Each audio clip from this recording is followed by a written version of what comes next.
From Hollywood, the CBS Radio Workshop. Damage incalculable. 62 square miles of mountains and valleys of farms and pastures reduced to blackened ash. 85 homes burned to the ground. 4 injured. 1 dead. Fire at Malibu. CBS Radio presents the CBS Radio Workshop, dedicated to man's imagination, the theater of the mind. Now, a story to challenge man's imagination, a story of disaster and of man's capacity to meet and defeat it, a story of despair and hope. Fire at Malibu, starring Mr. William Conrad as narrator.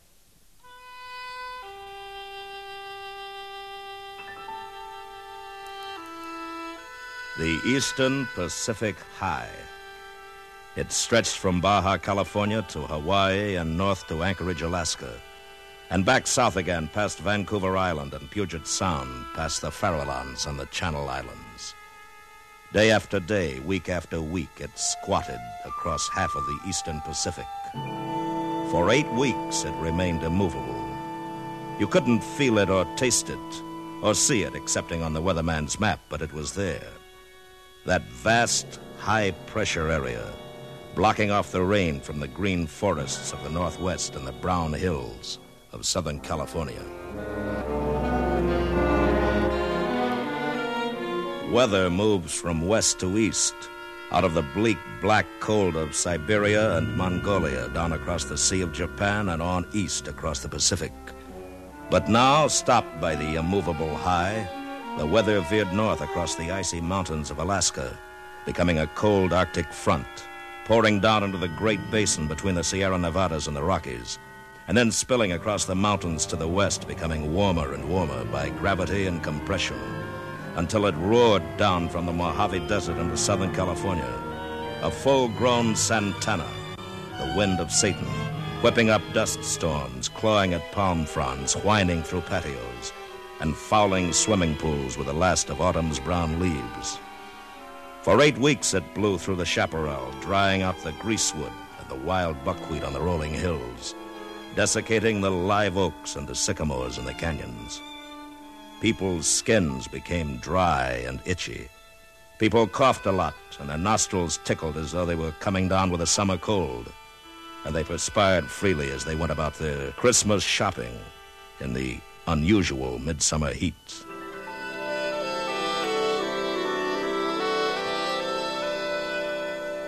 By this time of year, there should have been a total rainfall of 4 3/4 inches. Less than a half inch had fallen since July. Christmas Day was beautiful under a blue, cloudless sky. The temperature was 77 degrees. Humidity, 13%.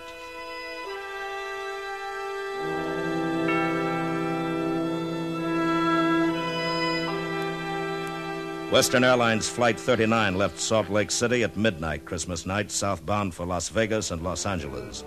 Because of the surface wind conditions, pilot Ben Laubacher brought her in high over the San Gabriel Mountains. He was cruising at 14,000 feet over Fontana at 2:40 a.m. when he made his first contact with the Los Angeles International Airport. L.A. Tower from Western 39. L.A. Tower from Western 39. This is L.A. Tower. Come in, Western 39. This is Western 39 reporting at 14,000 over Fontana, requesting landing instructions. Over. Hello, Western 39.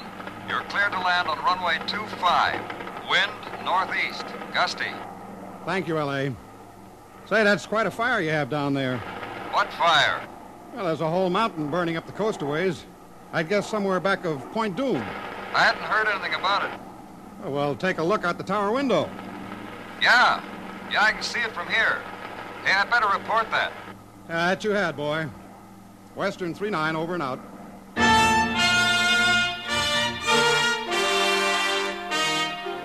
Donna Cruz was fairly new at her job. She joined the Los Angeles County Fire Department as a switchboard operator and dispatcher on October 1st. Early in the morning of December 26th, she was the only operator on duty at the Malibu fire station at Agoura in the San Fernando Valley, some 45 miles west of Los Angeles. At 2:40 a.m., her switchboard lit up like the Christmas tree she had turned off before leaving for work a few hours ago. Fire Department, Malibu Station. I want to report a fire. Yes, sir. Where is it? Well, I don't know exactly, but from where I am, it seems to be up Zuma Canyon. Thank you, sir. Looks like the whole mountaintop's on fire. Yes, we'll take care of it. Excuse me, please. I have another call. Malibu Fire Station. Headquarters. We have a report from an airplane of a fire back at Point Doom. Yes, I already have it. Okay, Malibu. Battalion Chief Malibu George Fire Reichert Station. came in from the Yes. kitchen with a pot of fresh coffee Yes, to thank find you. Donna with more calls than she could handle. Malibu Fire Station. He slipped into the chair beside her and took the next one. Malibu Fire Station, Chief Reichert. This is Soledad Canyon Station. We can see a fire over in your territory. Where in our territory? Appears to be about 5 miles west of Saddle Peak Lookout. Thank you, Soledad. We'll check. From an airplane 3 miles above the earth, from a citizen on the ground, from a fire station 20 miles away, a rough sort of triangulation is possible. It is now 2:41 a.m. I'd put it in the general vicinity of Newton Canyon. That'll be engine companies 67, 70, 71, 72, and 88? That's right. Give them the long ring. The long ring. The warning bell. The alert signal that a dispatch is coming through. By the time the battalion chief has picked up the receiver, the men are awake, wriggling into their gear and scrambling toward their stations on the engine. Roll to a reported brush fire in the Newton Canyon area. And they roll. Engine 71 from the Zuma station on Pacific Highway. Number 88 from the Malibu Beach Colony. Number 70 from Las Flores Canyon. 72 from Lechuza. And from across the mountains in Calabasas, number 67. Ripping the stillness of the night after Christmas with the shrill terror of their sirens.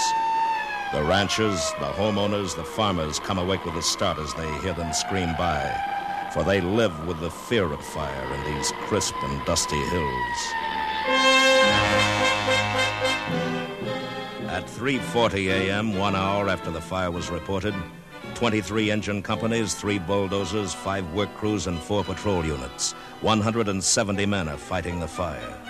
And the fire is winning. Crackling down the mountainsides, roaring through the canyons, whipped by a 50-mile-an-hour wind, forcing back men and machines, backwards and downwards toward the wide beaches and the sea, which surely must stop it. There was no dawn along the beach the day after Christmas. The swirling black smoke merely became gray, and when the stinging hot wind whipped it thin from time to time, toward the east, a bloody ball hung momentarily at the mountain's rim, where men yesterday had seen the sun. Frank L. Dickover, Jr. had driven his wife and 9-month-old daughter to safety, and now he was returning to his home in Zuma Canyon to do what he could to save it. But he never got there. Smoke thicker than any beach fog engulfed his car, blinding him.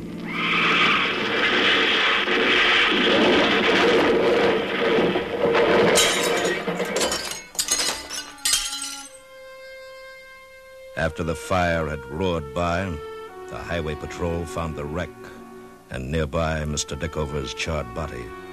He'd broken his leg when the car went off the road. He didn't have a chance to escape.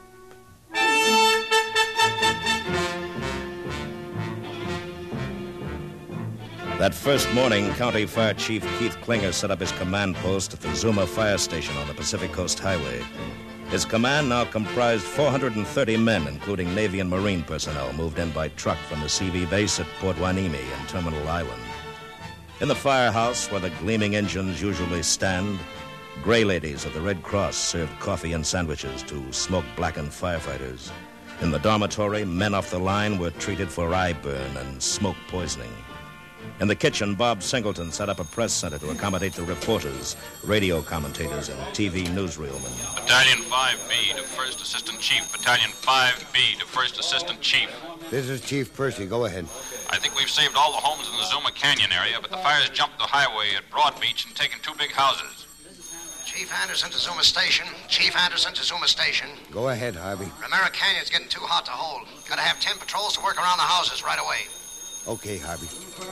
Did you hear that, Keith? Yeah. Ramiro goes, Escondido Canyon will be next. No doubt about it. Ask the sheriff's office to evacuate Escondido Canyon. Right away. Captain Sewell Griggers of the Sheriff's Aero Squadron has a bullhorn on his helicopter. He uses it to untangle traffic jams on Los Angeles' far-flung freeways. This morning it is used for another purpose, as he flies low and slow up Escondido Canyon. This is the Los Angeles County Sheriff's Office. Escondido Canyon is in fire danger. Persons still in the canyon are ordered to evacuate immediately. This is the Los Angeles County Sheriff's Office. And First Assistant Fire Chief Roland W. Percy grimly sums up the situation. The fire spread very, very rapidly, and within 4 hours we had over 5,000 acres going. It's a very fast-moving fire. We cannot say how soon it will be under control. It's burning fiercely on all fronts right at the present time, and the weather conditions are very unfavorable, and reports we have will last for the next 2 days. They're northeast winds, and they're all very drying winds. We've had this condition now for about 2 months, and there is no moisture left in the brush whatsoever. It's very explosive. We have to be very careful where we place our engine companies and personnel so we do not trap anyone.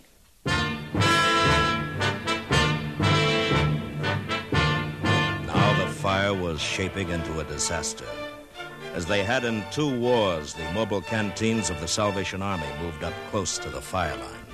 At the Webster School on Malibu Canyon Road, the Red Cross set up an evacuation center. And as the refugees poured in on foot, by automobile, and some even on horseback, the stories poured out. There was Mrs. Jean Hasselquist's narrow escape. We just woke up around 5 o'clock by telephone call from a lovely neighbor, and we looked up and the whole hillside and the mountain range was on fire, and we were quite sure that we weren't going to be in the flames until the last minute when it leaped over the far hillside there, and all of a sudden the whole hill was just in mass of flames, and we just ran for our lives. We just missed the flames by about 10 feet. By nightfall this first burning day, 900 men and 100 pieces of equipment were fighting a wholly uncontrolled fire. And 30 houses had burned to the ground, leaving nothing, ironically, but their stone chimneys and fireplaces. Among them was the beach house of TV star Ralph Edwards. We were fortunate that we weren't in the home at the time because our bedroom faces out on the ocean, so does the children's.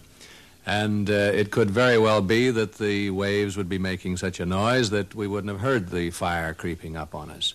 Yes, we did have a lot of wonderful mementos in there, things that were very close to our hearts. But the ones I really feel sorry for are those people who lived on their land, who made their living out of the land, and to have their home go up in flames, that indeed was a tragedy.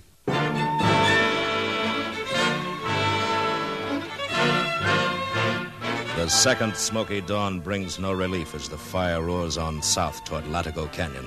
And here among the bright red fire engines is the blue and gray shortwave truck of radio station KNX and CBS News reporter Hugh McCoy. It looks as if we're trapped, or at least temporarily stymied up here. The road has been blocked off by flames, which just moments ago have leaped across the road up the side of the hill. Below here in the canyon, there's a house and a number of outbuildings, which in just about a moment from now will be reached by those flames. And up here on the hill where the flames have jumped the road, another house, a green house, is threatened. I don't think we can make a stand here much longer. Jim Lowe, our engineer, is about ready to evacuate with the KNX mobile unit.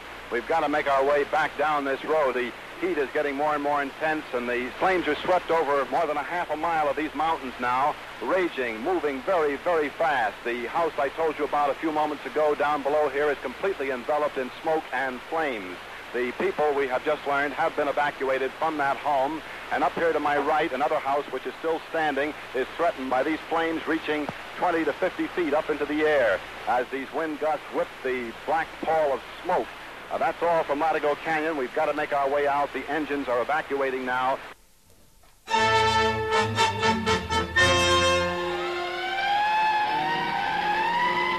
That afternoon along Highway 101, the citizens of Santa Maria and Santa Barbara, of Carpinteria and Oxnard knew something was up, something big, as a convoy of 18 civilian defense pumpers from Northern California roared south, red lights flashing, sirens screaming.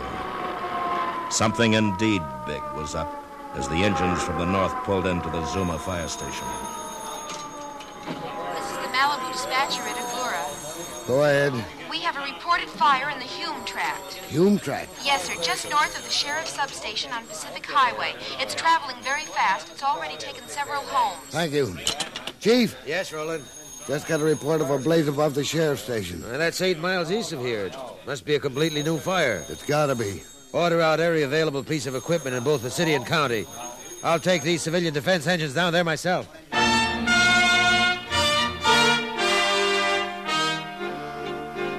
A new fire, 8 miles away, sweeping down the steep cliffside toward homes thickly clustered above the highway. Homes built high for the magnificent Pacific view. A view now obscured by ugly brown smoke choking out the setting sun, bringing an early night to this California Riviera, an aborted night, backlighted by the creeping, crackling, ruby-red line of fire. This is Todd Hunter reporting from the home of Horace Height at 22140 Pacific Coast Highway. Mr. Height at this very moment is up on the roof in his shorts with a hose wetting down his roof for directly across the street.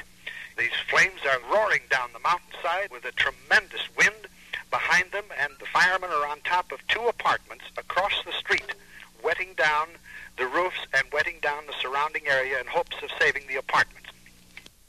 62 engines, 20 of them bumper to bumper along the highway, pour water up the cliff, while the others fight the fire house by house. And below, parked on the road, the householders in their cars, watching the smoke and fire blot out their homes, still gaily outlined in Christmas lights, and then pass on, leaving the homes and the lights intact as it roars on, insatiable to the west, toward the first fire, the Zuma fire, now contained, but not controlled.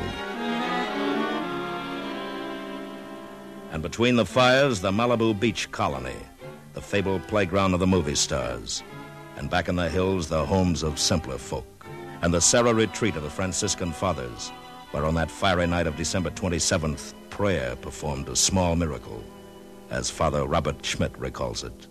It's a custom in the Franciscan order to pray to St. Agatha for protection against fire.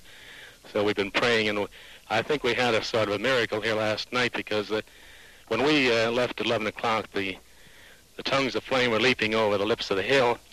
We thought the retreat house would certainly be in the path of it. But by some miracle, the wind changed. The flames started heading up the slope rather than down the slope. So we consider that a miracle that we ascribe to the prayers that we said in the last 48 hours. Father Schmidt was not alone in his prayers on this hopeless night. All over Southern California, the thoughts and sympathies of men of goodwill stretched toward the threatened people of the stricken area. And the thoughts and the sympathy and the prayers seemed not to have gone unheard. That night, the winds died down. The roaring red monster of flame flickered to a faltering standstill. By 10 o'clock Friday morning, as Governor Goodwin Knight asked President Eisenhower to declare a state of disaster in Southern California, Fire Chief Klinger could report. While I cannot say the fire is completely controlled, it no longer threatens property or life. At present, it is still out of control on the western perimeter and burning over the Ventura County line. But this is practically uninhabited territory. Beg pardon, Chief. Castro Lookout on the line. Thanks, Roland. Chief Klinger speaking. I've got a new blaze, Chief. Oh? Approximately 1.5 miles northeast of Lake Sherwood, sweeping southwest from Ventura Boulevard on a 3-mile front. A third fire. By noon, it has swallowed 9 homes on the shore of Lake Sherwood, and pushed by a 35-mile wind, roars on toward the Zuma fire on the other side of the range. Anything can happen now. If it joins up with the Zuma burn, we've got it licked. If the winds increase, who knows? Right now, we know one thing. It's out of control.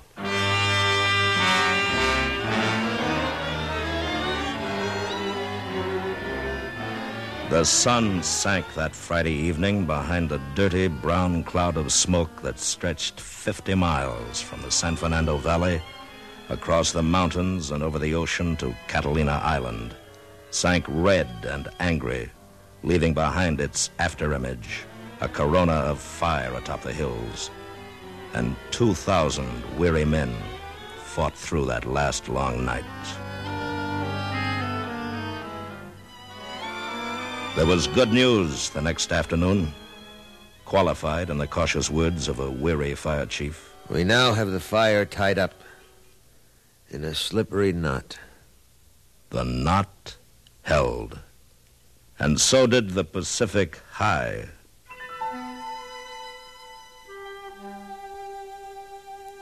As the evacuees returned to their homes, bizarrely colorful islands in the black and gray landscape, they looked up at the hot, cloudless sky and hoped it would stay that way. Now there was no fear of fire, but of flood. When the rains came, and come they must, what would happen to their homes, with no living vegetation in the hills to hold back the waters? Day after day, Forestry Department planes flew over the 26,000 acres of devastated mountains and hillsides, scattering 500,000 pounds of ryegrass seed. And the Pacific High held.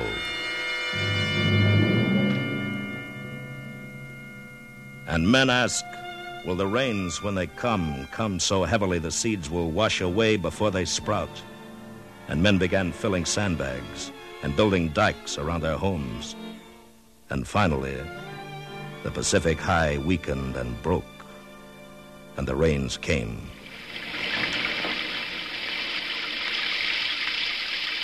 And once more men prayed. It rained as it should have 2 months ago. It rained all day Friday, the 11th of January, all day Saturday, sometimes mercifully, sometimes fiercely, and no one could be sure. And then, Sunday's dawn burst into a blue sky, lazy with the fleecy clouds that follow a storm. Daddy! Daddy, look! What is it, honey? Look out the window. The hills. They're all green. Yes, like a green fuzz across the gray hillsides, the ryegrass had sprouted and pushed its way through the cold ashes like a promise of springtime. There would be food now for the hungry deer in the high hills. There would be tiny roots now holding back the soil against the next rain. And there would be beauty again in Malibu. Because man, who knows so well how to organize for his own destruction, had also learned how to organize for his own salvation.